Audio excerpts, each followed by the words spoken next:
Hey everybody, it's Tony Schiavone of All Elite Wrestling, and this is True Hill Heat, and I said it right, you motherfuckers.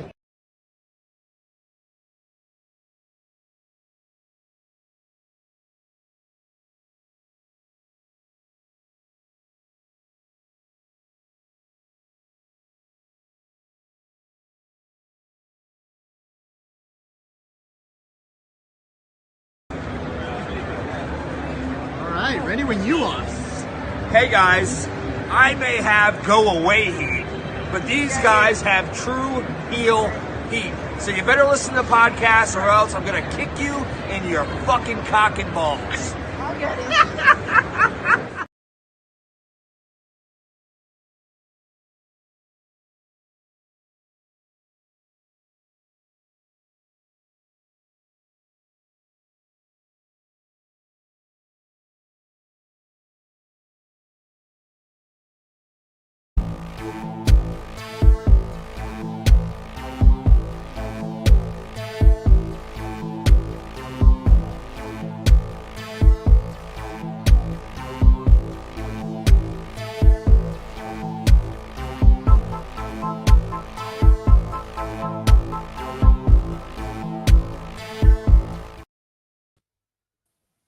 Hello, hello, hello. It is me, your True Hill Phenom SP3.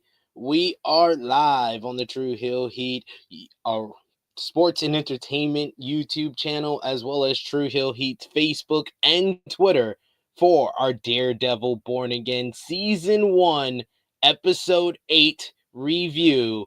And yes, we are back, baby. After last week with us being thumbs in the middle or thumbs down across the board between our usual people that we have on the channel here to review the show, they bounce back very, very superbly this week for episode 8, the penultimate episode of season 1 of Daredevil Born Again. To talk about it here on a Sunday, I am joined once again by one of the writers and reporters over at Fightful Overbooked and Daredevil superfan, Corey Brennan. How are you doing? I'm good, man. Like you said, last week's episode was left with something to be desired, but this week was just perfect from the well, not the original creators, but from episode 1's directors, and everything was just perfect. So we bounce back, and we're back, baby. Before we get to the final episode this coming week, we finally got a true Daredevil episode, like it says in the chat here. So we appreciate y'all for joining us live. Appreciate y'all if you're watching us on demand. Remember to show your appreciation back. The simplest way possible is by dropping a thumbs up on this video. You can also share this video with all your Daredevil Born Again fans, family, and friends on all your favorite social media platforms. If you're new to the True Hill Heat Sports and Entertainment YouTube channel, hit that subscribe button, hit the bell to stay notified for all the great content here, and sound off in the live chat. We'd love to interact with all of you guys, hear your thoughts on this week's episode. What did you think? Did you give it a thumbs up, thumbs down, thumbs in the middle, out of 10? What did you give the show? We'll do that at the end of this review here, but we want to hear your thoughts on everything that went down on this week's episode. So if you're watching us on demand, you can let us know in the comments down below. We already got in the chat with us today, Greg Carter II, who says this felt like a true Daredevil episode. We also got Dustin, who says, hello, gentlemen. Rule number 1, never take a bullet for your op. You got to be a good man, like Bullseye told him in the prison. He was like, you know, you're the type of man that would represent your worst enemy, and he took a bullet for his worst enemy. So he is still that type of man.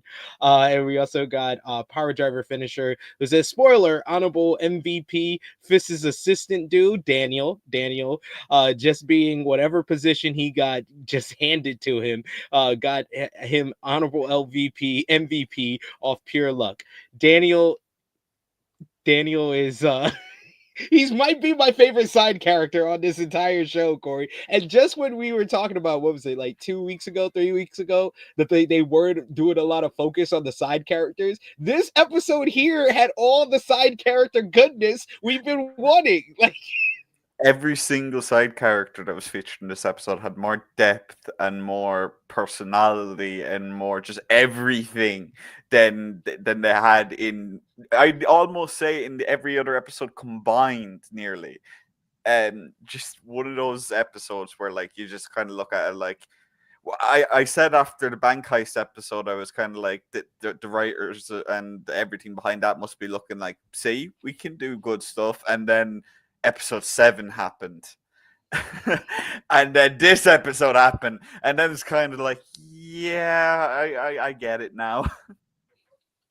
We needed these new writers. We needed these new the new showrunners for, because this was another level. Like I was hesitant, but I did give episode 5 a 10 out of 10. In retrospect, that deserved like a 9.5, 9 out of 10, because this was a true 10 out of 10 episode. Spoiler alert. This episode was just like, within the first 5 minutes, you were just kind of like, oh God, oh wow, they really are just kind of, oh yeah, yep, we're in a different world now, basically, within 5 minutes of this episode starting, and I just can't wait to talk about it. Yeah. We also got Dustin, who says Daniel equals Gen Z who get to the top quick with no experience. I loved Sheila's reaction to Daniel getting that position. So Yeah. that Just was kind of like, wait a minute, what about me? That's basically what came across to me. It was like, she was kind of like, how the fuck did this happen? And she's like, and then Fisk basically told her, "You're useless to me now. I got my answer. This used to be Premier LaGuardia's desk." Yeah. But let's get into this week's episode, which was titled "The Isle of Joy." This week's episode starts off with an opening image of a rare blue rose in a garden filled with similar flowers. As sad music plays in the background, they show that this peaceful garden is actually outside a maximum security prison. And inside his cell, watching these blue roses be picked, is Benjamin Poindexter. I was like, God damn, it took y'all long enough. Thank you. He's finally back. Poindexter is looking on longingly out of the window. It turns out that they are moving Poindexter away from his kind of maximum security and like solitary confinement, and they're moving him into the general population of the prison, clearly under the direct orders of Mayor Fisk. It was quite obvious from the beginning. I didn't even need the answer. I knew who it was. Yeah. He knows that he won't last long in there, and hopes to make his big Poindexter problem go away. Soon as Poindexter joins the general population, we see the blue vision, and I love the aesthetics of Matt with the red background, Wilson Fisk with white being his color, and then Benjamin Poindexter, he has this like frozen tunnel vision, so it's blue. I love that distinction. What did you think about this opening shot, this opening scene here? Like you said, the color grading for this season, even with the original kind, well, to be fair, episode 1 kind of had it at the very end with the red and white. That was kind of what set the tone for it. And I like that Bullseye has blue as his color again. It's kind of like white and red. It kind of just plays off the red of Ma. And then you kind of look at other characters as well.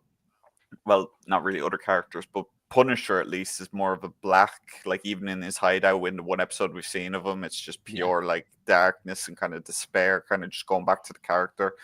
But yeah, Benjamin Poindexter is one of my favorite villains in comic book media, in just the fact that he just doesn't care at all. He's a classic sociopath, and they've actually done a great job of establishing that in Daredevil season 3 and Daredevil Born Again. And we kind of got to see that kind of moment where he was kind of like, crap, I'm not going to last long. But at the same time, there's also a small part of my brain that's like, I'm kind of worried for everyone else in this scenario. Like, give this man any kind of projectile. We would find out later. Yeah.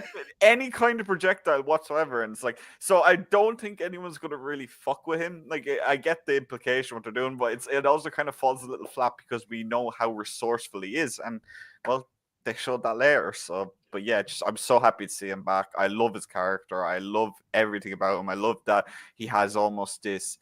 He's one of those characters that really sells the kind of I just do shit because I'm crazy at times. Like the hello Karen, as you when he could have just sniped her from afar. He's so extra. He's such a diva, whatever.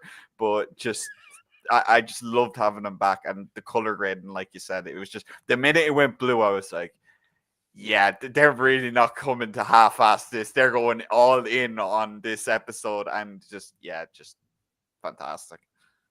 This was a great tone setter, like you said. This set the tone for this episode in a big way. So then we move that same morning outside of the Red Hook ports. We see Wilson and Vanessa Fisk. They're talking and walking along the rundown streets. He informs her that he's received almost all of the funding he needs for his new redevelopment project. Fisk acknowledges that he couldn't have done any of it without her. She tells him that she still can't understand why he threw his criminal empire away. He then brings her to a secluded brick building and says that he brought her to this location for a reason. Soon, I'm watching this with Jimmy on his channel. As soon as he did it, I was like, oh my God, he's taking her to see Adam? I was like, what is he doing? This man's a fiend. And this was another tone setter, because then we would get similar to what we've seen in other episodes we've discussed, is they do the split of this is what Matt's going through, this is what Wilson's going through. And in other times they've done it, they've been in similar situations, like with Matt as Daredevil beating up Muse at the same time that Wilson at the same time is beating up Adam. This one was really kind of the juxtaposition of Matt is slowly but surely breaking down, because he's gone back to the life of being Daredevil, but yet at the same time, his relationship with Heather is kind of worse than it's ever been, whereas Wilson and Vanessa are really reconciling their relationship at the same time. So I love that that's what we moved into, because we go to Matt at his apartment. He's getting ready for work, and you can see it just from the opening shot of Matt. Like, he's just going through it. His head is all over the place. His girlfriend Heather is with him, still recovering from the Muse attack in the last episode. She's struggling with having killed a man, and makes the argument to Matt that all of these masked men are all the same. She doesn't make any type of difference between Muse and Daredevil. He's like bringing up how Daredevil actually saved you. She was like, no, I saved myself. And he's like, they're all adolescent kids hiding behind a mask, hiding their emotions and all this.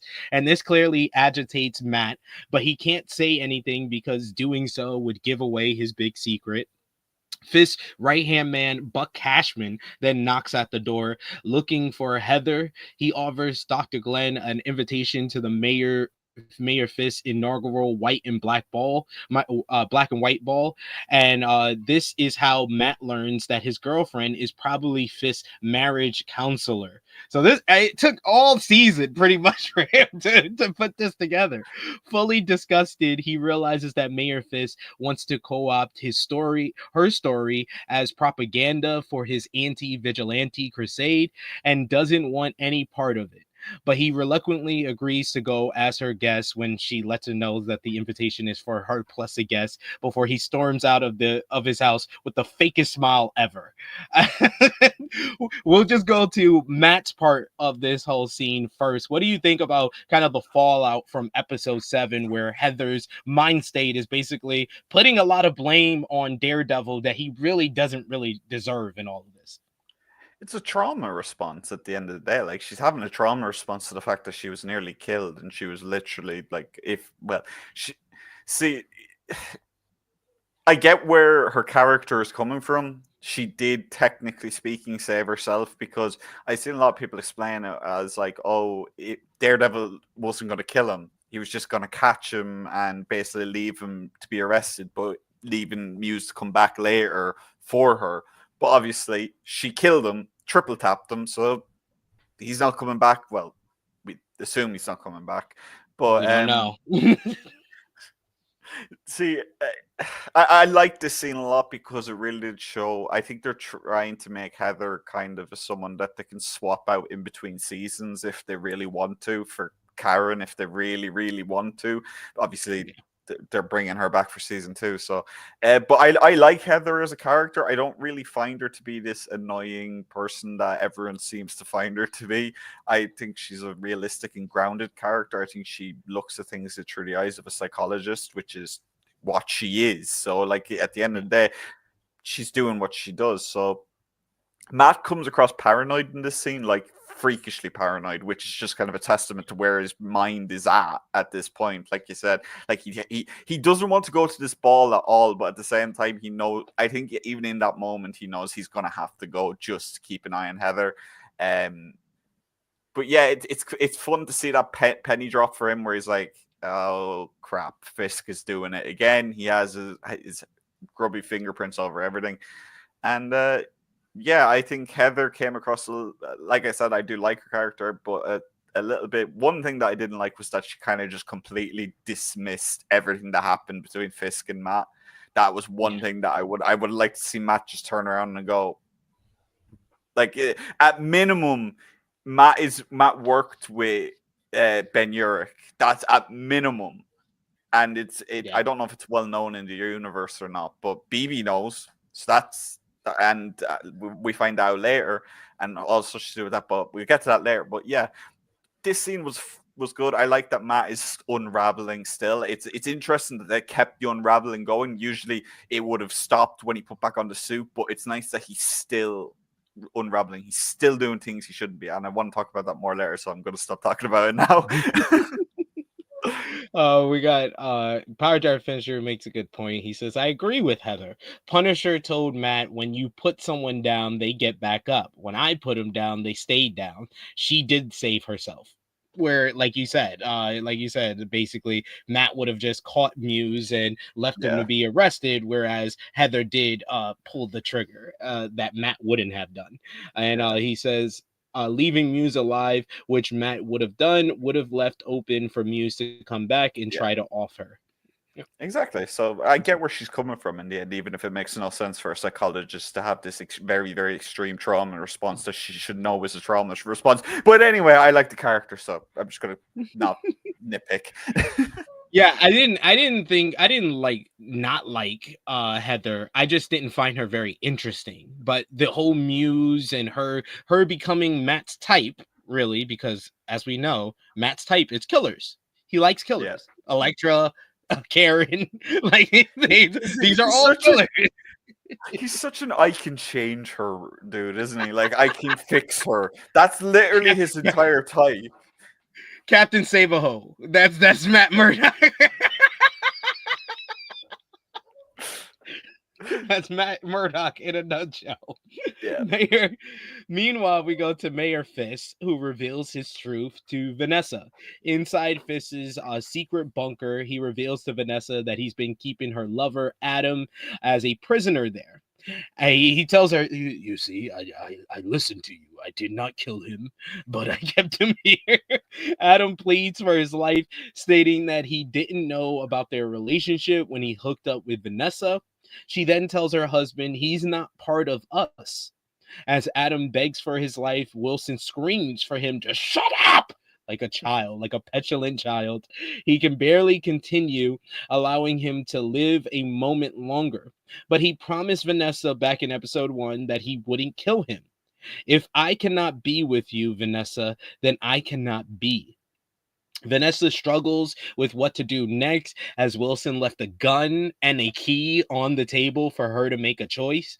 As it seems that her husband is offering her the choice to let him go, she stares at the key to his prison cell, but then pulls a gun out instead, picks up the gun, shooting him multiple times and killing him in cold blood. She's a good shot too. She was like, pop, pop, and then one to the head. Man.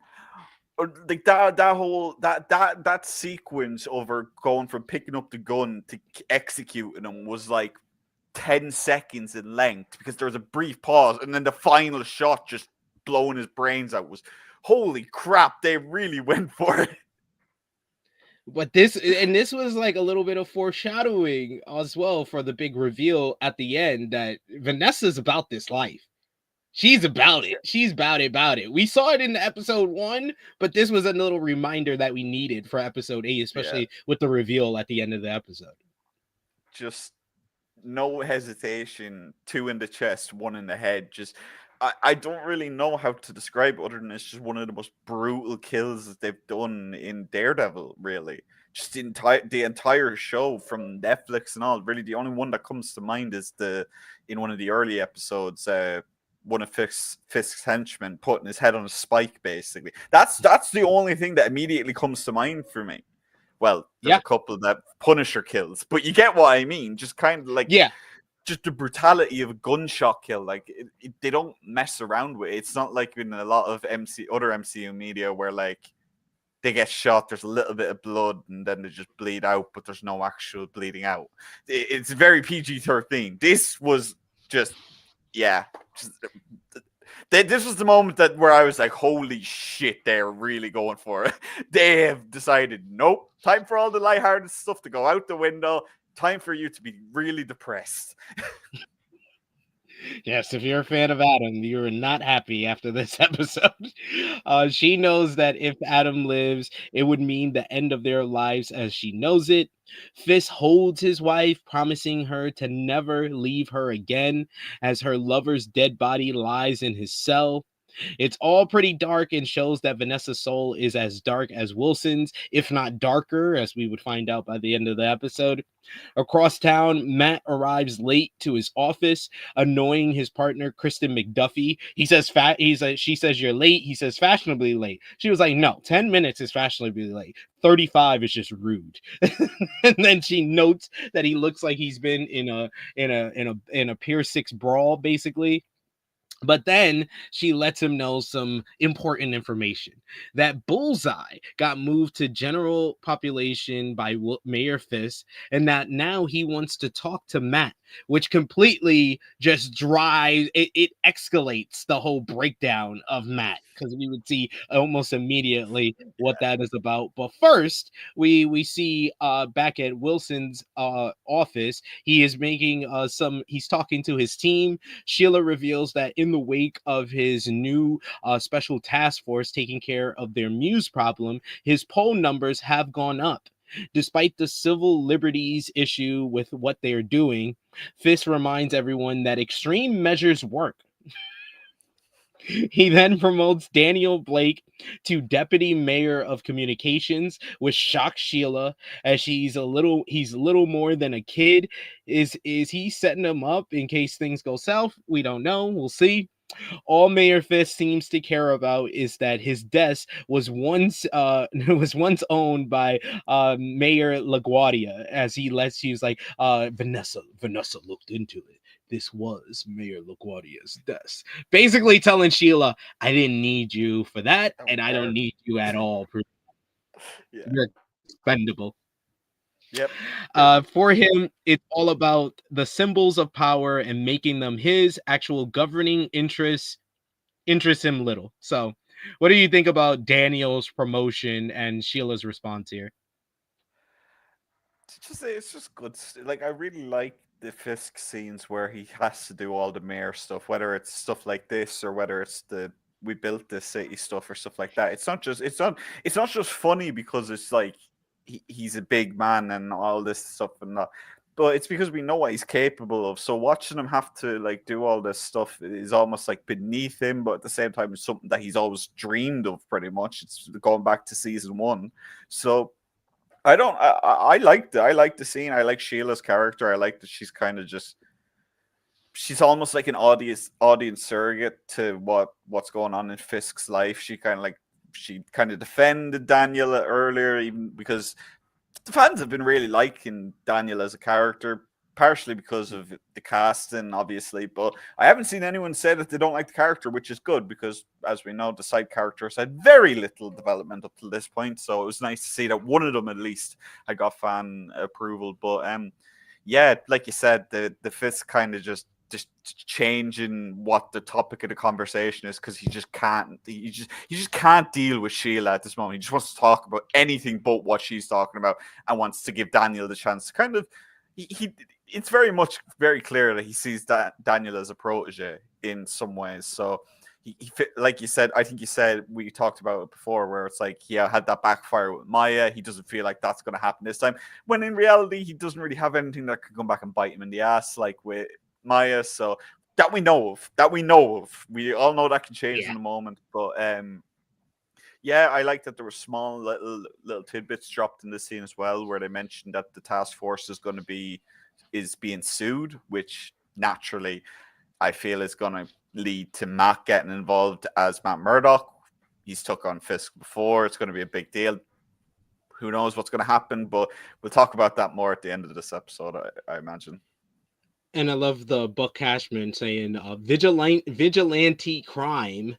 That's an oxymoron. Vigilante crime is down 38%. That is such a weird number. Yeah.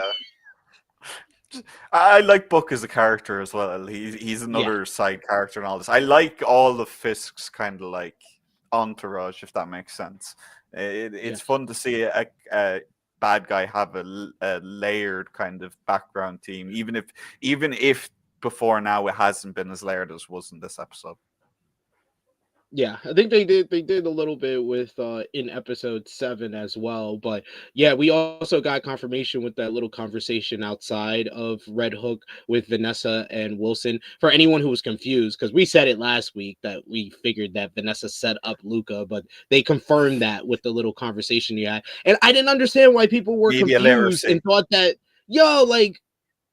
I was like, you think that she would tell Luca to go shoot him and think that he was alone? Like, Vanessa's smart.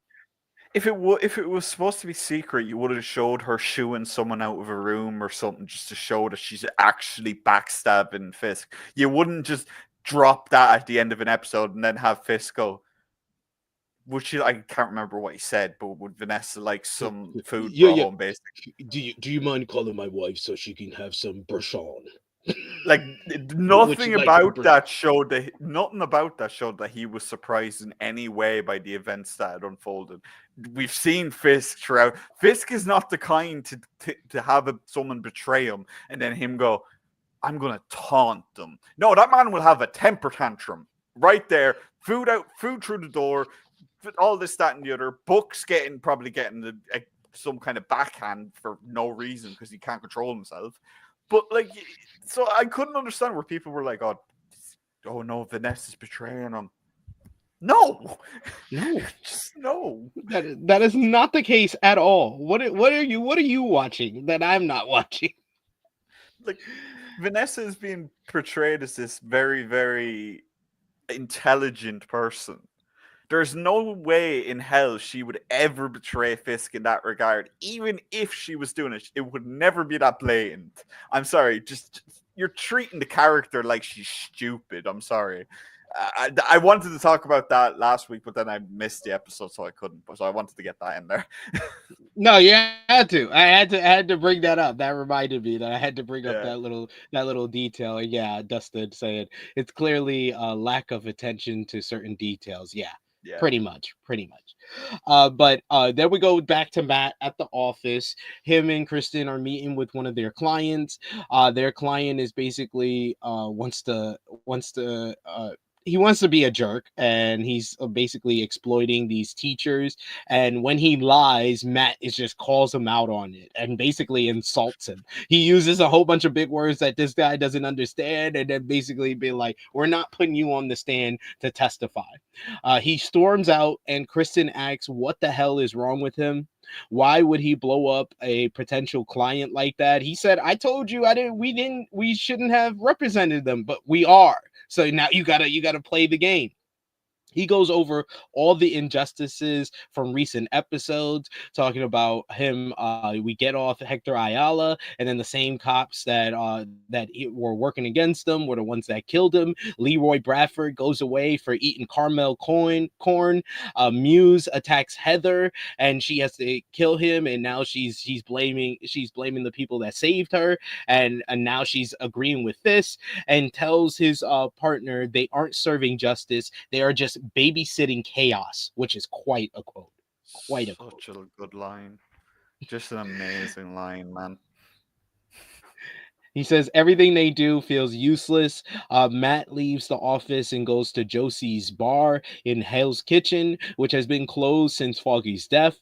But the owner, Josie, is still there, telling him that, why are you standing out there like a wet rag? Come in here and have a drink. They have a drink together and they reminisce a bit. Sherry comes to see Matt to check on him after Kristen called him, knowing that he's in a fragile state of mind. Cherry reminds Matt that he's never been able to find a connection to Fisk and Bullseye's murder of Foggy, and that he was just trying to settle old scores. But Matt is not convinced. But Josie helps things out because she pulls out a bottle of Old Melvinese, and as we found out with the Old Melvinese whiskey when Matt shared one with Heather after Hector got off, this is something that him and Foggy would only drink if they won a case. So that was a key detail that we probably was like we would have just glossed over, but it came back here as Josie wanted to finish the bottle of Old Melvinese to finish Foggy's final round of drinks. He was the last person to order in her bar before it all went to hell. But Matt can't accept that as it was a particular brand of whiskey. Matt realizes that Foggy only ever drank Old Melvinese to celebrate an early victory. So he knew he was winning a case against someone, and that someone probably silenced him. It wasn't just Poindexter out for revenge. He was being silenced. Matt walks out of the bar. He doesn't even use his stick. And Josie mentions that. And Sherry's like, yeah, I didn't even notice. Yeah.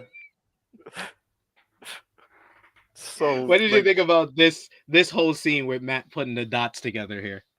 I love it because it really people really underestimate how intelligent Matt's character is. Like even through the court scenes, you can kind of this season with the court scenes, you can kind of argue that he's very witty and he's very good at bait and reaction, and obviously he has the enhanced ability so he can tell what people's lying and so on.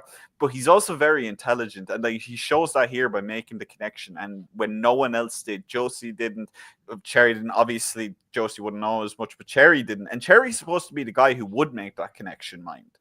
Cherry is the former cop. He's a private investigator now. He should know this information already. He should have realized this because he knew Foggy. He knows Matt. He should know this stuff already.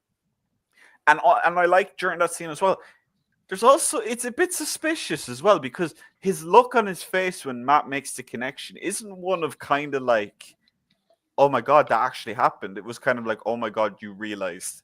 There's something there with Cherry. And this is what I'm talking about, the side character development. You gave him more development in this one scene than you gave him throughout the rest of the season by him just kind of having that one look on his face. Just very well written. And I love, like you said, he keeps making these mistakes where he's just not acting blind and he's falling off on his act because he's not thinking straight. And again, this is the Matt Murdock you want to see. You want to see Matt just completely depressed. That's when this show is at its best. And I hate to say that about a character that I really like, but it's the truth. But yeah, I really like that scene with Josie, and I like Josie's character. I've always liked Josie's character as a nice little, just the relationship she's had and all that with the big three of the show, really. But yeah, I love the Cherry was just I'll buy it, even without the other stuff. I love that Cherry is just so done with Matt at the moment because he recognizes. To be fair, his character's the only one to really, well, him and Heather are the ones to realize, crap, he is really over the edge because obviously they know him better than, well, not know him better than Kirsten. Kirsten can even say it as well, but yeah, I really like that scene where Matt just completely, just that babysitting chaos line was just perfect. Daredevil to the core, loved it, and yeah, everything about this episode, just again and again and again, just these moments where you're like, oh crap, they're really going for it. So yeah, loved it. This is an interesting theory here from Greg Carter II. He says Sherry might be on Vanessa's payroll to keep tabs on Matt. I don't know. I don't know, because if he was, why would he have went to such lengths to help with the Hector Ayala case? Like I don't know. If he was being a double agent or so on, I feel like they'd developed him more for that. Kirsten, on the other hand, I mean, Not really as connected to people who can defend her as the others. Not surrounded that's by. true. I just don't. They haven't gave us any like clues to that. That would be Yeah, kind of a bigger twist because she hasn't said any clues about like knowing his true identity or anything yeah, like that. They haven't set any breadcrumbs into that. She seems like more of an oblivious party yeah. that is close to Matt and notices the changes in him. Yeah, and the good thing about establishing that these side characters, well, the side character really mainly for Kirsten and for Heather, not knowing that he's Daredevil, you set up the opportunity to reveal that in any way that you see fit. And we all know in superhero media that alter egos being revealed can be phenomenal on so many levels. It can be fantastic for the score, it can be fantastic for character development, it can be fantastic performances. Just look at episode 1 where Cherry found out that Matt was Daredevil. Like like that's a fantastic scene in every, like, even from someone who hasn't really enjoyed Cherry as a character, that was where he almost peaked before this episode. So I know I hate saying that because I don't have a problem really with the character or his actor, the performance. It's just how it's been written that's been bothering me. But yeah, like I said, just everything about this episode has been perfect so far. I really don't have any notes really. Yeah, but you make a good point about the reveal with even with this character of Daredevil. Like some of the more like notable scenes that I remember is from season 1 when Foggy comes in and realizes that Matt is Daredevil when he's all beaten up in the apartment, Yeah, or in season 2, the end of season 2 when he reveals that, or no, the end. I think it's the end of season 2 where he reveals that he's Daredevil to Karen, like those type of yeah, stuff, and then I've seen it a bunch of times, especially since episode 4. We see the scene in the courtroom with Frank is when Frank realizes that Matt is Daredevil. yeah. Just So it is well it is a done. good element, especially with this character, especially. Yeah. So then Matt decides that he's gonna go see Benjamin Poindexter in prison, the man who murdered his best friend. He asks if Fisk hired him to kill Foggy, but Bullseye doesn't answer. He refuses to tell Matt who really did it unless Matt finds a way to protect him and basically get him out of general population. Matt angrily busts his face after some great dialogue between the two. He's like, "Oh, you want me to have a plea? You want me to have a plea deal for you, sweetheart?"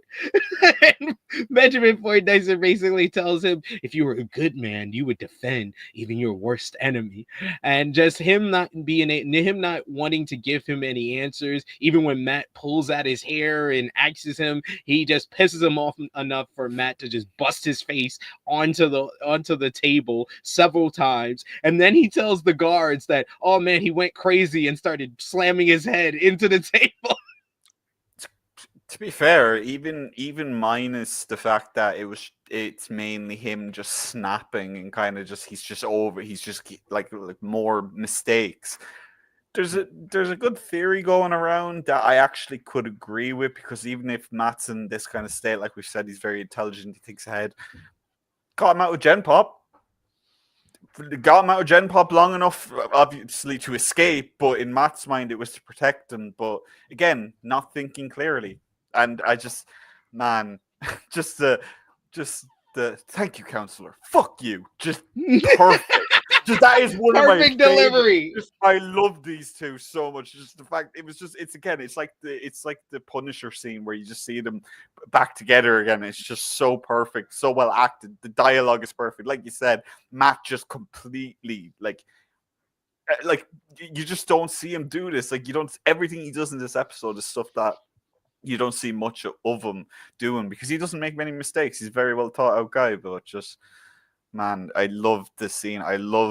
Like I said before, I love Dex. I think his character is so fun to have in the show, to have someone who's just this unfeeling psychopath who just has an awesome ability as well. Because I don't care what anyone says, that dude has some kind of enhancement, because you do not have I'll wait because we talk about that scene in a little bit, but I have something to talk about, and you're gonna know what I'm talking about. Oh yeah. Immediately when he says thank you, counselor, I'm like, oh fuck. This is gonna be This, his way out. I knew immediately. I was like, oh fuck, this is gonna be his way out. He's found a way to get out of this. Later that night, though, we go to the black and white ball. The city's elite is all dressed up and partying, surrounded by armed guards of the task force. Daniel Blake goes, he has a brief conversation with Sheila, saying that he was worried about them working together when he first got here. And then he's basically, with the most smug delivery, is like, I'm not worried about that anymore. yeah. I gotta go talk. I gotta go have this talk over here. He goes to talk to BB Urich, who doesn't exactly want to see him, saying that they're not on good terms right now. He apologizes for pushing so hard in the previous episode, but he lets her know that due to her playing along with him, he's got a promotion and that he's deputy mayor now. Her reluctancy to publicize that Daredevil stopped Muse, not Vince's task force, helped him in the end. Yet she's genuinely shocked at his promotion. Mayor and First Lady Fisk arrive at the ball. I love the one shot though of this whole thing, because you go from the Daniel Sheila conversation into Daniel and BB Urich. As you're seeing Daniel and BB Urich have their talk, we see Mayor Gallo looking at the task force members like very suspicious of what's going on with why they're here. Then you go from that to the elite. You get swordsman and one of the elite that was with her husband the last time we saw her, but her husband is conspicuous by his absence here, and now she's saying, oh, we should be on the good side of Fisk. I'm like, they took her husband, didn't they, for her to give up the money? They took her husband and they kept him hostage. That's kind of the theme of this whole kind of setting of just when they're in this ball setting, where it's like the things that you see kind of almost in the background are just as important as the things that you focus on, which again is just such a good detail to have in a show like this. Yeah. We also see Heather is on the phone leaving a message for Matt. Mayor and First Lady Fisk arrive at the ball dressed to the nines. Soon after, Vanessa Fisk sees Heather Glenn at the bar and thanks her for coming to the ball. She notices that she's gone solo as her date is nowhere around. Vanessa thanks her for her help as their marriage counselor, but then tells her that she doesn't need her help anymore. She says sins of the past are now dead and buried, all is forgiven, and all is good between them. She's not being metaphorical in the slightest, but Heather doesn't know that at all. Meanwhile, we see back at the prison, Poindexter has used his injuries at Matt's hands to escape the prison in the most bullseye way possible, where we do a close-up of his mouth and he's getting all mended, getting his wounds stitched up.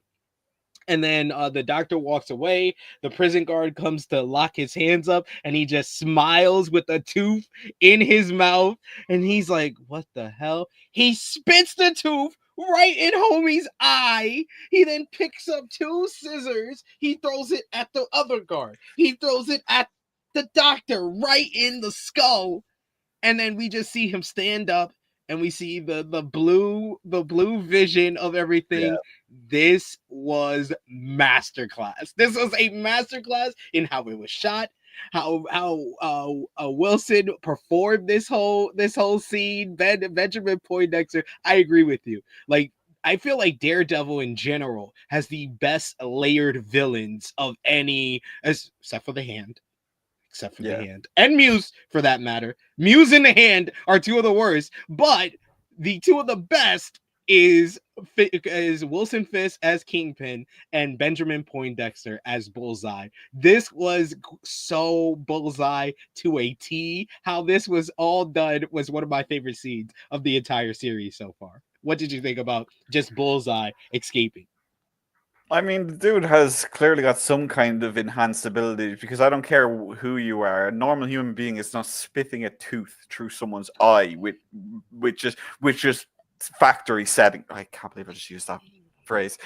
But you said scissors, two scissors. No, this man does something that I've never seen in any TV show or movie, which I thought was very good. He breaks a scissors apart and uses the individual blades as like The fact that I've never seen Projectiles. that before, the fact that I have never seen that before in anything, even in shows or movies where they have scissors and being used as projectiles, no one does that. No one thinks to do that, but Benjamin Poindexter did.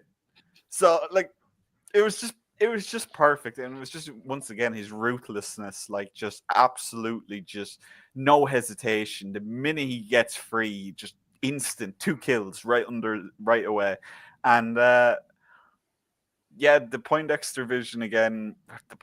Bullseye vision again was very good. I like the color grading. I love that they very much have made it something that we're going to get used to seeing. I feel like we're going to see that a lot in episode 9 as well. If well, I imagine he's going to be a big part of it anyway. But yeah, just again, great scene. Everything to do with Bullseye in this episode was just fantastic. William Bethel, I think is how you pronounce his name. Thank God that man was not cast as Captain America. I'm sure he would have done well. I'm sure he would have done very well. But oh my God, he's made for Bullseye. Better than Colin Farrell was, and I thought Colin Farrell was fine. Yeah. Wilson Bethel. Yeah, Wilson Bethel. Yeah. Wilson, He's so good in this role. He's so good. Like we always wax lyrically about Charlie Cox and Vincent Defoe, but come on. Everything. Just every cast in this show, even the side characters that we don't particularly like, I wouldn't change any of the casting. I really wouldn't. The casting director on Born Again and on the Netflix show, just fantastic work all around. 100% agree. So then he escapes. He uses the guard's key card and dressed in a correctional officer's uniform. He gets on the bus to leave. They even be like, "Oh, rough day," and he just smiles at them as he looks out the window. Like, come on, he's got bruises and stitches. Like, what? Really? But it's such an overused trope in everything. It's even in comic book like media. Like, this is something we've seen we've seen it in Endgame, for God's sake, where someone just takes someone out, takes their uniform, and then suddenly everyone's just like, looks like the same guy to me. Like, that's what, like, you're telling me no one on that bus has seen Bullseye before, has never interacted with Bullseye. This is a totally new bus of people. You could have at least, like, this is the one nitpick I have with this entire episode, by the way, because I hate this trope. It's my number one trope that I hate. And at least in Mission Impossible, when they do it, they have masks and shit. But in comic book media, it's literally just attack, take a uniform, look absolutely nothing like them, pass anyway, and just go on. Like, I hate the trope. It's my least favorite trope in any media ever, and they use it so much for prison escapes. Just have him go on a rampage. How hard was that to do? I suppose. And Benjamin Poindexter has such a distinct face as well. That's what makes it frustrating. It's a very recognizable person. This dude massacred an entire bar full of people, basically. Like, do people forget that this man got charged with how many counts of murder was it again? Like he might not have the body count. I think it was, or 18 counts. 18 counts. He might not have had Muse's body count of 60, but this man has killed a lot of people in this universe already, including a fucking priest. You're telling me that doesn't make the news in New York when it happens? Dude, Agent Nadeem as well. Yeah. Like, this dude is a cold-blooded murderer. I refuse to believe that not every guard in that prison has a picture in their locker of this dude because of how threatening he is. Like, I hate this trope so much, man. Just stop doing it, please. Just do something unique with a prison escape for once. I do agree. I agree with that. So back at the the black and white ball, Matt finally arrives at the party. He is thinking like a blind person because he does this whole ridiculously over the top. Oh, let me see which way I'm going in here. As he comes in, he finds Heather. He makes a joke that you weren't the only one wearing Chanel number 5. She seems like she's pretty much done with him and all of his lame excuses and his evasive behavior. As Heather tries to get him to listen to her, Matt is not listening to her at all. As he listens and hears millionaire Jack Devoy, who is the swordsman, and Fisk talking privately. Fisk tries to extort a large donation from Jack for his Red Hook port project. He tells him that he knows that he's the vigilante, the swordsman.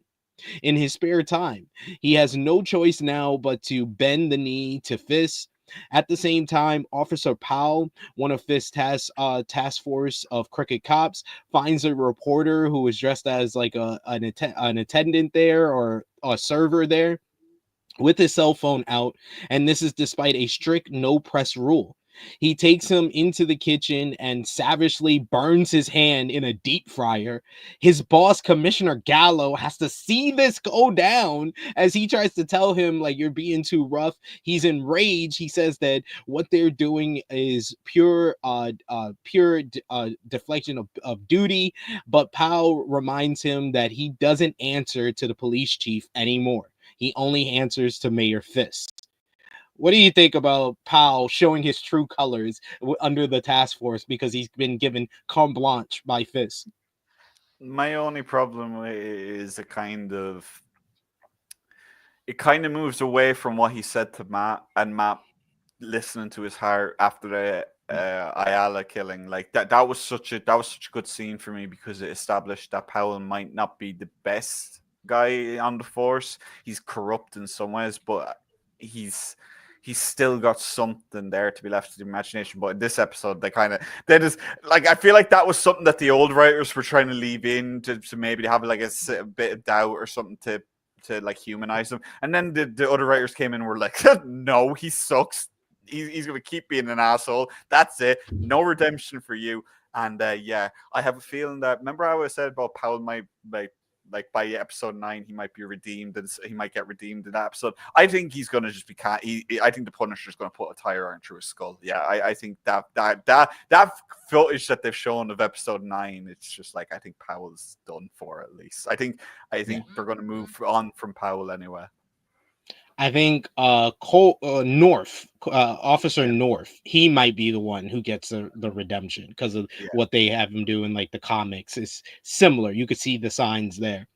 Yeah. Meanwhile, you got Daniel, who's looking around at the party filled with New York's elite in awe of Fisk's power. But BB just sees corruption. She slips away and says that she's going to the ladies' room, but actually follows Commissioner Gallo. She asks him if the mayor consulted him when he created his anti-vigilante task force. He tells her that he read her piece on the Muse killing, and he knows that she admitted the truth in the article, and says that, you know, with anyone with a brain knows that Daredevil was the one who made that save. So Gallo asks her if she knows that Fisk was the primary suspect in her uncle Ben's murder, which took place in the original Daredevil series. And she says, "Why do you think I'm here? Not everything I write is under my real name." And this was like, oh, thank God. I was like, I was worried after that first scene we saw with her and Fisk, and then bringing up Ben. I was like, does she know? Does she not know? I remember we said that on the review, and it was such a great reveal that she has been aware that he is the one that murdered her uncle. It was kind of the moment where it kind of clicked, like, oh, she's every bit the journalist her uncle was. That's the first thing that popped into my head, because that's something that Ben would do probably early on in his career. I don't think he would have done it where he was in the series where we've seen him before, but it was definitely something that I would see. Like, it was the click where it was like, yeah, that's Ben's niece. And that's so far she's kind of been her in name, not so much in character development and so on. But again, like we said, secondary characters in this episode, just everyone just got risen up with the new writing. So yeah, just really enjoyed it. Yeah, I don't think though Gallo is gonna be long for this world. She does give Gallo her email, and he tells her that he has files on every crooked cop on Fisk's task force. But as they're talking, we see that Officer North saw them talking. So I don't know if Gallo's gonna make it out of season 1. That's all I gotta say. Matt goes to the dance floor right as Mayor and Mrs. Fisk take their first dance in front of the party guests. He decides that he and Heather are gonna dance. He puts his stick right on like a server's tray and tells her, "You gotta lead." He can hear Wilson whispering in a way that only Matt can hear him because he knows that Matt has the super hearing. Fisk says, "What were you looking for, devil? I told you there would be consequences." At that moment, he's telling Heather, like, if anything, anything happens, just call Kristen, call Cherry, and make it make it serious. Tell them that it's a serious situation. At that same moment, Buck Cashman is informed by one of the prison guards that Bullseye escaped, and he knows exactly where he's heading, straight to the party. A terrified Vanessa is informed along with Wilson, and she tells her husband she has something to tell him. And Matt can overhear her telling Wilson that, as Wilson's telling her, "Not here, not right now," but he hears her heart beating. And at that moment, Matt realizes it was her that had Foggy killed when Wilson was away and she was running the show. And that was it. We got two great reveals back to back, with the BB knowing that Wilson was the one that killed Ben, and then finally getting it said on film, because this is something that we talked about since the very beginning with the Bullseye killing Foggy, that it wasn't just him going out for revenge. He had to be sent by someone, and we were wondering if it was Kingpin or Queenpin, but all signs pointed it to being Queenpin. So that reveal, I was just like, oh, at that point, I was like, this is the best episode. This is the best episode so far. I know you said every part of this episode has been perfect up to this point, but this was the solidification where I was like, yeah, best episode. We got the reveal. We got it revealed. So what did you think about this? Everything connecting for Matt here, realizing that Vanessa is behind this. I think like it was bound to happen once Matt was in the same room as Vanessa. I think he kind of was already making the connections, like you said, and then the heart rate again. And again, it's him reacting kind of emotionally because, again, it's his best friend that they're talking about here. So I don't think he's completely in control. I think a lot of people misinterpreted the fact that some people said that the visit to Poindexter helped Matt and it gave him some, no, not closure, but some more development. So yeah, I really like the scene. I'm looking forward to what comes next with Vanessa and so on. Obviously, we know what comes next immediately, but I think it's going to take a lot for Vanessa to confess. I don't think this is going to be something where Vanessa's just going to admit she did it. She might tell Wilson in private, but she's going to deny it to Matt till the end because she knows what Matt is capable of. We flash back to that final season, or that final episode of season 3. It was literally she saw everything that Matt did. She saw how close Matt was to the edge. Then Matt was on a tipping point at that point. We know that now because we saw what happened when he went over that point and pushed Bullseye off the edge. So I don't think we're going to get a concrete answer, 100% confirmation until the very last few minutes of this season, if not the first episode of next season. This does not feel like something that she's going to confess too easy, especially knowing what Matt's capable. Yeah, I can see this season ending with Vanessa in jail, though, because we got the key line in this episode of Wilson telling her he'll never leave her again. So how about we have Vanessa have to leave Wilson? Yes and no. I think because I don't want her to die. That's one thing that I've heard people say. They think that Vanessa might die at the end of the season. I don't think you can have her die at this point. That'd be fridging her. That would be fridging her character. There's no two ways about it. Her character has so much development to go through. She has so much potential as a character. We've seen her development so far. Like, they recast the actress for the original, and I feel like then you could have been like, yeah, maybe they want to get rid of the character now. It's a recast. People might not like it, so on and so forth. But now that you've got the original actress back, and she's having great performances as well, by the way.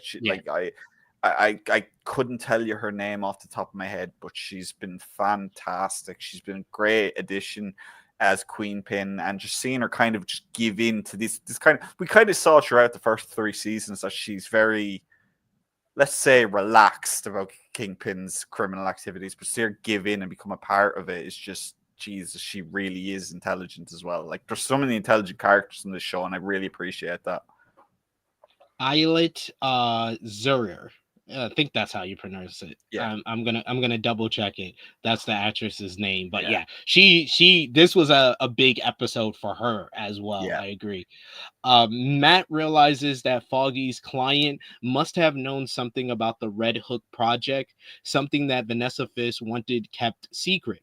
Matt, all of a sudden, he cuts in with Heather and asks to dance with Vanessa and tells her that he knows the truth now, that she hired Poindexter to kill Foggy. This happens right as the escaped Bullseye. The scene of him on the elevator with the fork is hilarious. He just like...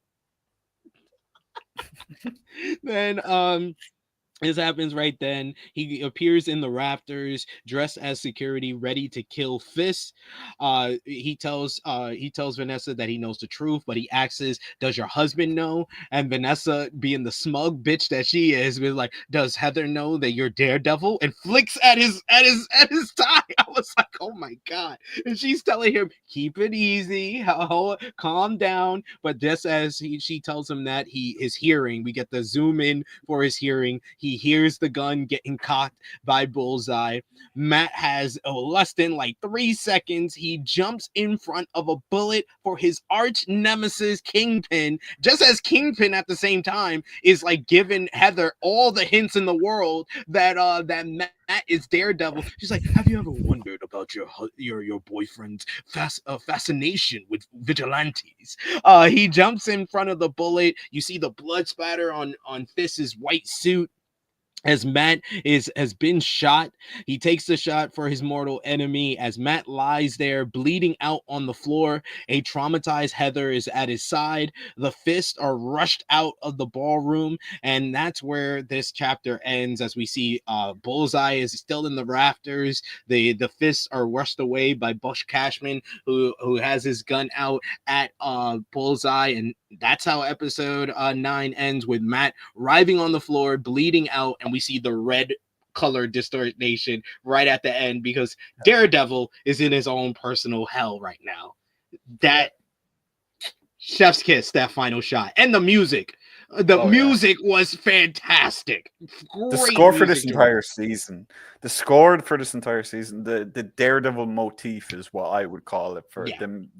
The main theme every time he showed up as Daredevil is just it hits so well, and I think that Bullseye, I like that comment because I think it's important, because I think Bullseye as a character will need allies in some way, even if it's just the enemy of my enemy is my friend, like how he said, with how that whole conversation with Matt during this episode was very important, because it's very, this isn't it for these two. These two are probably going to be conjoined together for a while, as long as Bullseye's alive in this universe. That's just how Bullseye and Daredevil have always been in the comics as well. So I think that they're heading towards a path where the Punisher, by the way, when the Punisher and Bullseye meet, that is going to be fantastic. That's going to be television. Tension. That is going to be such a tensious moment. And what I would love is if it's the three of them, not as they're all three goes, or not as their superheroes, or supervillain, but as themselves, because I would just love to watch Matt try and stop them from killing each other. That would just be the whole point of Matt in that scenario. Even though Matt would love for Poindexter to be killed, he has this code. But this ending sequence, just, I cannot get over Matt just stepping in and just looking at Fisk dead in the face, at Fisk's face. I just think that 5-second sequence is just amazing. Just Fisk standing there it just killed me. Just absolutely killed me. It just amazing. And then this is what's known as a home run in foreshadowing. I'm sorry, but that line from Bullseye where he was like, "Oh, a good man takes, but basically will do something for his worst enemy, and then having Matt do it, it's just set it up, home run, perfection of foreshadowing. That's what also for wrestling fans. That's actual long-term storytelling. That's setting something up with the intention of using it, not doing something and then deciding later, oh, this could work if we use this again. Brilliant. Just I think that it's going to produce a very interesting dynamic into the last episode. I feel like that's where we're going for the rest of this conversation. But everyone's seen the footage that we haven't seen so far. It's coming. The invasion into Matt's apartment by the task force, the Punisher being back, Bullseye having more moments where he's kind of on his own, so we don't know where that's going. But I'm so excited for the last episode of the season. I hate that it's coming, but I'm so excited for it because I have no idea. I have no idea how Fisk is going to navigate this. How is like you cannot? There's no scenario where he can turn around and go, "That guy's Daredevil now."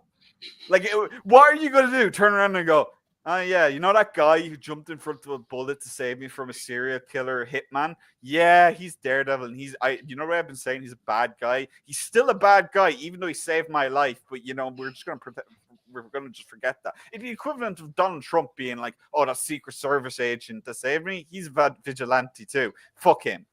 It'd be political suicide. It would just. He did this at a public event with all the New York elite there. That's gonna be front page news. So like, BB can't spin that. BB can't spin it. There's too many witnesses. So I think we're gonna get a nice juxtaposition of Matt visiting Heather after Muse. I think we're going to have the kind of opposite that, where Heather is finally going to kind of accept what Matt's saying. If the first thing out of Matt's mouth is anything negative about Fisk after he just jumped in front of him, Heather's going to recognize that, wow, he might actually be serious. Because, I don't know, or maybe Heather will just think that Matt accidentally got in the way because he's blind. Who knows? We don't know. We have no idea what's going to happen. He'll think that he was really jumping in front of for her. Yeah. So or something like that. Yeah, it's going to be something like that. They could paint it that way. Fisk could paint it that way as well. But at the end of the day, we won't know until Tuesday. That's the headline right there. Blind lawyer saves trash mayor. I can see that actually being a headline written in the universe, and Fisk having an absolute just tantrum over it, and Daniel just stand there just not having a clue what to say, and Sheila kind of looking at him like, "Can you say something, please?" We need to say something. We need damage control here. But man, this sets up a very intriguing, very compelling final episode. I can't wait for this week's episode to finish it all off. So we'll be back. We'll try to be back next week, because next week is a busy week for us in the wrestling media world. We're WrestleMania. Yeah, it's like you guys couldn't take a week off and then come back next week. Same goddamn week. My two favorite things in TV, basically wrestling and Daredevil. I have to do both. They had to hit us with it, but we'll see what we can do. Maybe we'll be back. I'm doing the WrestleMania Night 1 review early. I'm gonna start that in the morning, 11:05 a.m. on True Hill Heat. So maybe either 1 p.m. Eastern, 6 p.m. UK, or maybe an hour later. I'll try to see if me and Corey can join each other to talk about it before night 2 of WrestleMania on Sunday, because we got to talk about this finale, especially after this episode. But let us know in the chat if you're with us live, if you're watching us on demand. Give us your thumbs up, thumbs down, thumbs in the middle. Out of 10, what did you give this week's show? Your MVP and LVP. For me and Corey, we don't have to do the 3, 2, 1. This is easy. Thumbs up across the board from both of us. Corey, out of 10, what did you give this episode? 10 again. I know it's this third episode I've given a 9.5 or a 10, but it's impossible not to. This is a 10 out of 10. This is a real 10 out of 10. I'm gonna go back and retroactively give episode 5 a 9.5 because this is a real 10 out of 10. This is a 5-star episode in every way possible. I love this episode so much. Corey, who was your MVP for the episode? MVP was probably Bullseye because he managed to do all of this. Like, I feel like he did everything that he wanted to achieve in this episode, minus kill Fisk. I think it's interesting that he went after Fisk, though, that he took the shot at Fisk. If you go back to season 3, when he was going after Fisk because of killing, what was her name? Julie, I think was his girlfriend. The girl's name. He went after Vanessa then. So it's interesting that they flipped it now. So if Vanessa was the one that hired him, he's now going after Fisk to get at Vanessa. It's just an interesting different thing.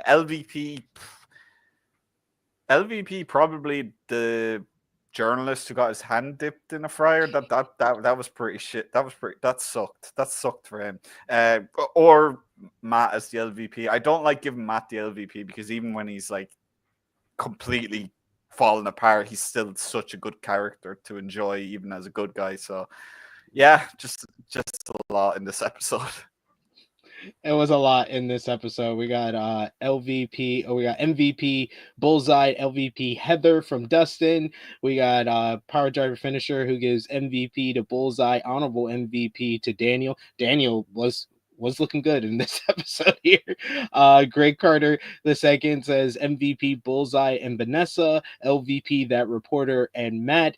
So yeah, I'll give MVP definitely Bullseye. It definitely has to be Bullseye. Yeah. This was a Bullseye focused episode.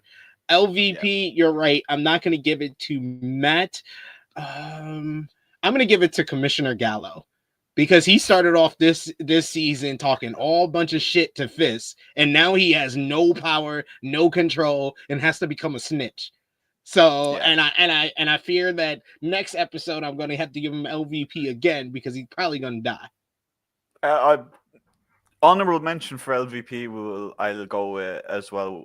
We didn't really mention a lot, and I do want to mention before we finish was Jack, because I love that Fisk just turned it around.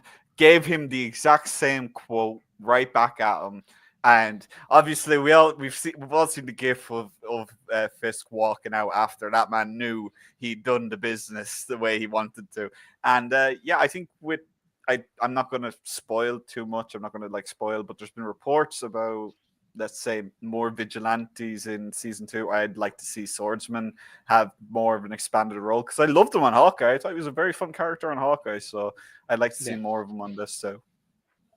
Yeah, I want them to show us more than tell us about the vigilantes. We got to see more of that in season 2. But that brings us to a close on this episode here. I want to thank Corey once again for joining me to review Daredevil Born Again season 1, episode 8. Please let everybody know where they can follow you on social media and when they shall see you again. You guys can follow me at Corey Brennan FF, as you guys can see on screen. I do work at Fightful and Fightful Select, and you can you'll probably find me somewhere during the week for some kind of WrestleMania show. Not sure yet on plans for that, but see you guys next week, probably here. Indeed. You can follow me on the Twitter machine at TrueHillSP3. Follow the gang, Facebook, Twitter, Instagram, TikTok at TrueHillHeat. Check out all of our Daredevil Born Again season 1 reviews for episode 1 and 2.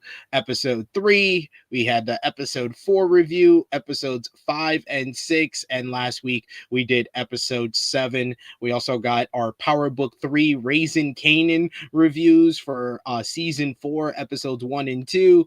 Did one on episode 3 with Miss Chrissy Love, and on Friday did episodes 4 and 5. I'll be back probably later this week to do episode 6 as well, and go over the True Hill Heat Wrestling YouTube channel where we had our flagship podcast, True Hill Heat 324, yesterday with myself, the True Jaw Josh, and Top Guy JJ reviewing this week in wrestling, talking all about the fallout from AEW Dynasty and the return of the Young Bucks and whether WWE has saved the WrestleMania 41 build. We also had a great interview for True Heels BTR with TNA's own Leon Slater, and I will be live in about 1 hour over on the True Hill Heat Wrestling YouTube channel to review Dark Side of the Ring Season 6, Episode 3, Big Van Vader.